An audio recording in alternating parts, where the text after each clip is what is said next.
Kegemaran anak akan dongeng atau cerita yang bersifat kritis seperti kisah perjalanan riwayat para pahlawan dan sebagainya merupakan ciri-ciri anak berusia titik-titik.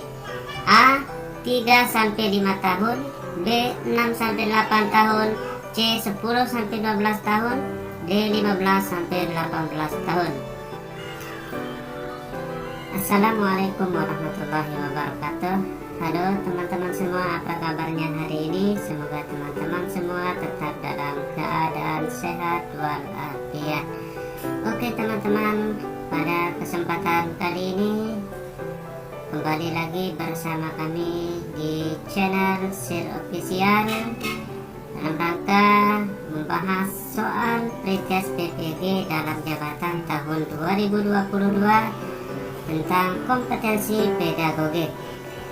Jadi di dalam soal pretest PPG ini diambil dari modul PPG tahun 2022 dan tentunya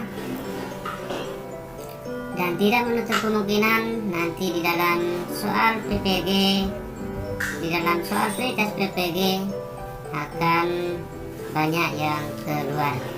Bahkan sebelum kita membahas soal pretest PPG dalam jabatan tahun 2022, sebagaimana biasa, jangan lupa dukung channel ini dengan menekan tombol komen, like, share, dan subscribe, dan aktifkan lonceng notifikasinya agar tetap terupdate dengan informasi-informasi yang terbaru dari kami. Oke, kita lanjut saja pada pembahasan soal nomor 1. Teknologi informasi dan komunikasi dalam pembelajaran memiliki 3 fungsi utama yang digunakan dalam kegiatan pembelajaran kecuali A. Teknologi sebagai alat bantu bagi siswa dalam pembelajaran, B.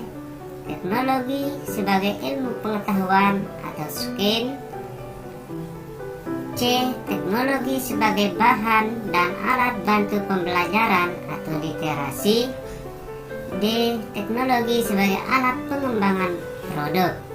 Jadi teman-teman, yang ditanyakan di sini adalah fungsi utama daripada teknologi informasi di dalam kegiatan pembelajaran, dan yang ditanyakan adalah yang bukan daripada fungsi utama daripada teknologi informasi, dan jawaban yang tepat di sini adalah yang D, teknologi sebagai alat pengembangan produk. Karena yang D ini adalah bukan fungsi utama dari teknologi informasi dan komunikasi di dalam pembelajaran. Oke, kita lihat pembahasannya teman-teman. Teknologi informasi dan komunikasi atau sering disebut dengan TIK memiliki 3 fungsi utama yang digunakan dalam kegiatan pembelajaran, yaitu 1. Teknologi berfungsi sebagai alat atau tool. Dalam hal ini TIK digunakan sebagai alat bantu bagi pengguna atau siswa yang untuk membantu pembelajaran. Yang kedua, teknologi berfungsi sebagai ilmu pengetahuan atau skill. Dalam hal ini teknologi sebagai bagian dari disiplin ilmu yang harus dikuasai oleh siswa. Misalnya dalam pembelajaran di sekolah sesuai kurikulum 2006 terdapat mata pelajaran TIK sebagai ilmu pengetahuan yang harus dikuasai siswa semua kompetensinya. Yang ketiga, teknologi berfungsi sebagai bahan dan alat bantu untuk pembelajaran atau literasi. Dalam hal ini, teknologi dimaknai sebagai bahan pembelajaran sekaligus sebagai alat bantu untuk menguasai sebuah kompetensi berbantuan komputer. Dalam hal ini, posisi teknologi tidak ubahnya sebagai guru yang berfungsi sebagai fasilitator, motivator, transmitter, dan evaluator. Soal yang kedua, Bu Ani mengajak siswa kelas 5 ke ladang jagung milik petani untuk mengamati tanaman jagung yang siap dipanen muda. Selanjutnya, Bu Ani memeriksa laporan hasil observasi siswa Dari hasil klasifikasi kecenderungan gaya belajar siswa diperoleh peringkat hasil belajar. Peringkat terbaik dari pembelajaran berupa observasi di luar kelas menunjukkan siswa memiliki kecenderungan gaya belajar berhasil baik melalui titik-titik. A. Visual atau pandangan mata, auditif atau pendengaran. B. Visual atau pandangan mata atau kinestik atau gerak. C. Auditif atau pendengaran atau kinestetik atau gerak. D. Auditif, visual, dan kinestetik. Nah, yang ditanyakan di sini adalah tentang gaya belajar siswa yang belajar di luar kelas. Dan jawaban yang tepat adalah yang D, auditif, visual, dan kinestetik. Kita lihat pembahasannya. Gaya belajar visual adalah gaya belajar yang dimana gagasan, konsep, data, dan informasi lainnya dikemas dalam bentuk gambar. Gaya belajar auditif adalah gaya belajar di mana anak lebih mudah menangkap informasi atau pengetahuan melalui cara mendengar atau alat indera telinga. Anak dengan gaya belajar auditif lebih menyukai pembelajaran dengan metode atau model mendengarkan, diskusi, tanya jawab, ceramah, dan lain-lain. Selanjutnya gaya belajar kinestetik, yaitu belajar dengan cara melakukan, menyentuh, merasa, bergerak, dan mengalami. Anak dengan gaya belajar kinestetik akan lebih bersemangat untuk melakukan sesuatu. Jadi anak seperti ini akan lebih mudah menangkap informasi melalui belajar dengan melakukan secara langsung, contohnya praktik. Soal nomor 3. Upaya membimbing siswa untuk mengembangkan keterampilan pengetahuan terlihat dalam upaya guru titik-titik. A. Memberi contoh penting toleransi. B. Mendiskusikan bagaimana mengubah permasalahan di sekitar siswa. C. Melatih bagaimana mempersiapkan kesehatan diri dan lingkungan sekitar. D. Melatih siswa membuat keputusan yang diambil berdasarkan informasi. Nah, teman-teman, jadi yang ditanyakan di sini adalah bagaimana cara kita untuk mengembangkan atau membimbing siswa di dalam mengembangkan sebuah keterampilan pengetahuan. Nah, jawaban yang tepat di sini adalah yang B, mendiskusikan bagaimana mengubah permasalahan di sekitar siswa. Oke, kita lihat pembahasannya. Supaya mental siswa siap dan matang saat mereka harus mandiri, jadi yang harus ditanamkan ada 7 keterampilan hidup.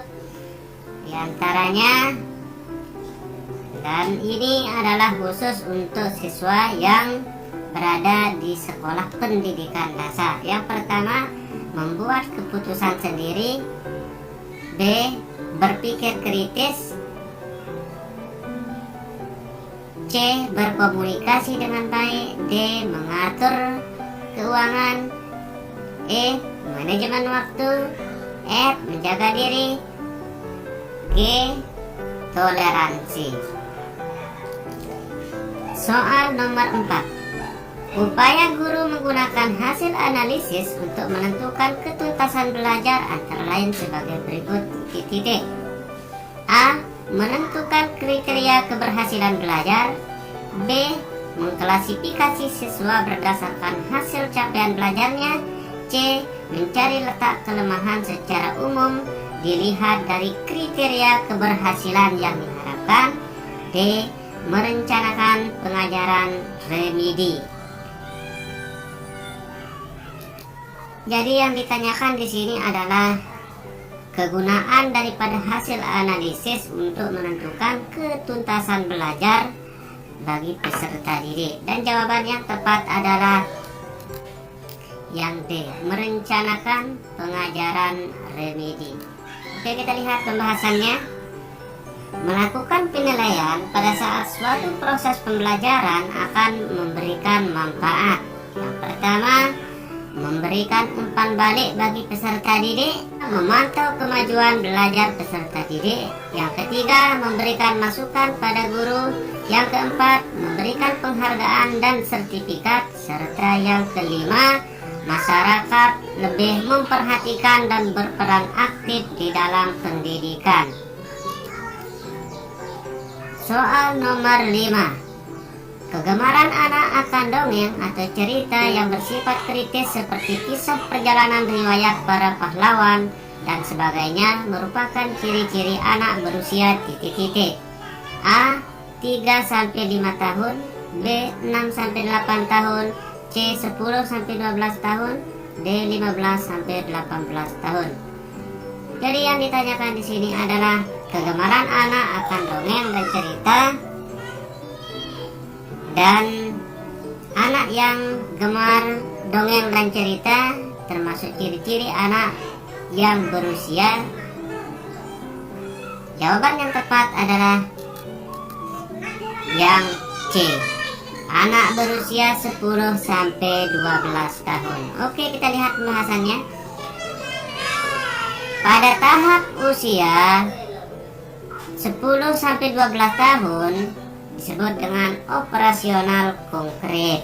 Jadi perkembangan kognitif anak di tahap ini berlangsung sekitar usia 7 hingga 11 tahun dan ditandai dengan perkembangan pemikiran yang terorganisir dan rasional. Piaget menganggap tahap konkret sebagai titik balik utama dalam perkembangan kognitif anak karena menandai awal pemikiran logis, tapi hanya bisa menerapkan logika pada objek fisik. Misalnya, kemampuan konservasi, jumlah, volume, luas, orientasi, dan sebagainya. Meskipun anak bisa memecahkan masalah dengan cara logis, mereka belum bisa berpikir secara abstrak atau hipotesis. Soal nomor 6.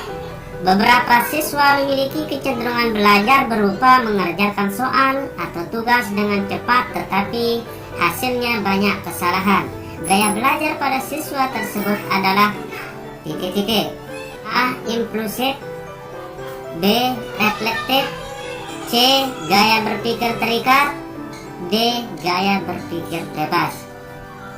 Dan jawaban yang tepat adalah A. Impulsif. Oke, kita lihat pembahasannya. Gaya belajar impulsif atau reflektif atau sering juga disebut sebagai tempo konseptual. Ini merupakan gaya di mana murid cenderung bertindak cepat dan impulsif atau menggunakan lebih banyak waktu untuk merespon dan merenungkan akurasi dari suatu jawaban. Murid yang impulsif sering lebih banyak melakukan kesalahan daripada murid yang reflektif. Soal nomor 7. Hal yang mengandung makna Pancasila sebagai kaidah dasar negara bersifat titik-titik. A. Jujur dan adil, B. Mengikat dan memaksa, C. Sementara dan selamanya, D. Sebenarnya dan sejujurnya. Jadi yang ditanyakan di sini adalah makna daripada Pancasila sebagai dasar negara yang memiliki sifat, dan jawaban yang tepat adalah yang B. Mengikat dan memaksa. Oke teman-teman, kita lihat pembahasannya.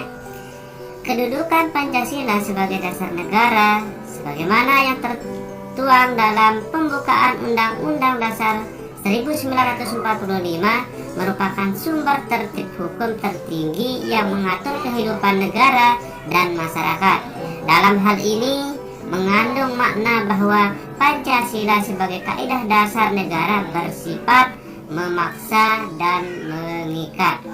Makna Pancasila sebagai dasar negara tentu harus dipahami karena Pancasila merupakan salah satu elemen paling penting dalam negara kita ini. Pancasila adalah suatu ideologi yang dipegang erat bangsa Indonesia. Istilah Pancasila diperkenalkan oleh sosok Bung Karno saat sidang BPUPKI. Soal nomor 8. Penilaian yang didasarkan pada data yang mencerminkan kemampuan yang diukur. Hal tersebut merupakan prinsip penilaian yang titik-titik. A. Adil, B. Objektif, C. Valid, D. Sistematis. Jadi jawaban yang tepat adalah yang D. Oke, teman-teman, kita lihat pembahasannya. Prinsip-prinsip penilaian. Yang pertama, berorientasi pada pencapaian kompetensi. Penilaian yang Anda lakukan harus berfungsi untuk mengukur ketercapaian siswa dalam pencapaian kompetensi seperti yang telah ditetapkan dalam kurikulum. Yang kedua, valid, artinya mengukur apa yang seharusnya diukur. Yang ketiga, adil, yaitu penilaian yang Anda lakukan harus adil untuk seluruh siswa. Siswa harus memperoleh kesempatan dan perlakuan yang sama. Yang keempat, objektif.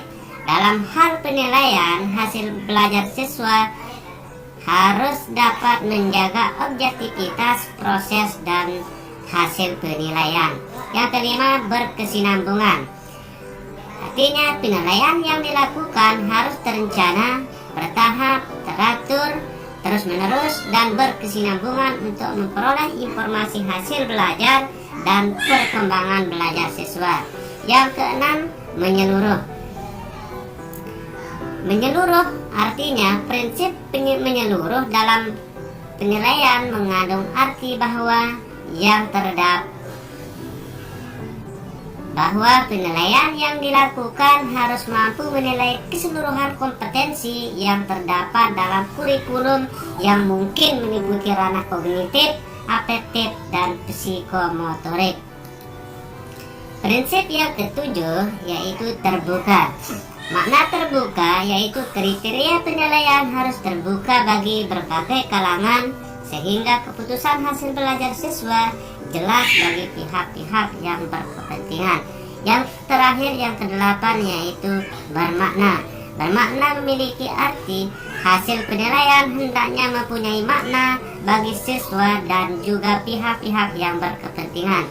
Hasil penilaian hendaknya dapat memberikan gambaran mengenai tingkat pencapaian hasil belajar siswa. Soal nomor 9. Serangkaian kegiatan yang sistematik untuk dapat menentukan manfaat atau kegunaan suatu objek atau program adalah titik-titik. A. Pengukuran, B. Evaluasi, C. Observasi, D. Pembelajaran. Jawaban yang tepat adalah yang B. Evaluasi. Kita lihat pembahasannya. Yang dimaksud dengan evaluasi adalah kegiatan terencana untuk mengukur, menilai, dan keberhasilan suatu program. Evaluasi merupakan cara terbaik untuk menguji efektivitas dan produktivitas. Soal nomor 10. Guru membentuk kelompok-kelompok belajar dan memberikan tugas kepada tiap kelompok. Setiap anggota dari suatu kelompok memberikan tugas dan fungsi tertentu sehingga jika salah satu tidak menjalankan tugasnya, maka pekerjaan kelompok tersebut tidak dapat diselesaikan. Karakteristik dari strategi pembelajaran tersebut adalah titik-titik. A.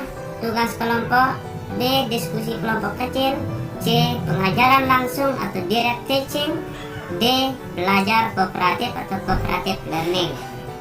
Jawaban yang tepat adalah yang A. Tugas kelompok. Oke, kita lihat pembahasannya. Cara membentuk tim tugas kelompok agar efektif diantaranya: 1. Pembagian tugas. Yang kedua, kenali karakter dan kondisi dari kelompok peserta didik. Yang ketiga, memahami teman yang memiliki kemampuan lebih. Artinya, teman yang memiliki kemampuan lebih akan diberikan tugas-tugas yang lebih daripada teman-teman yang memiliki kemampuan yang kurang. Yang keempat, pembagian tugas merata yang adil. Dan yang kelima yaitu harus ada konsekuensi. Jadi ketika membagi sebuah kelompok atau tim kerja harus memberikan sebuah konsekuensi sehingga teman-teman yang sudah diberikan tugas dan tanggung jawab betul-betul mempertanggungjawabkan apa yang sudah diberikan. Nah teman-teman, sampai di sini dulu pembahasan kita pada kali ini, dan di akhir video ini saya memberikan tugas latihan kepada teman-teman untuk dijawab, yaitu nomor 11 tentang proses mendengarkan yang dilakukan dengan sungguh-sungguh disebut titik-titik. A. Membaca intensif, B. Membaca langsung, C. Membaca deduktif, D. Membaca sekilas. Nah jawaban teman-teman bisa dikirim pada kolom komentar dan nanti kita akan bahas pada video-video selanjutnya. Dan harapan kami semoga teman-teman yang akan mengikuti seleksi PPG tahun 2022 mendapatkan nilai yang bagus dan dapat lulus serta dapat mengikuti PPG Prajabatan. Dan semoga video ini bermanfaat, dan harapan kami semoga teman-teman sukses selalu di dalam menjalankan segala aktivitasnya. Demikian dan terima kasih. Wassalamualaikum warahmatullahi wabarakatuh.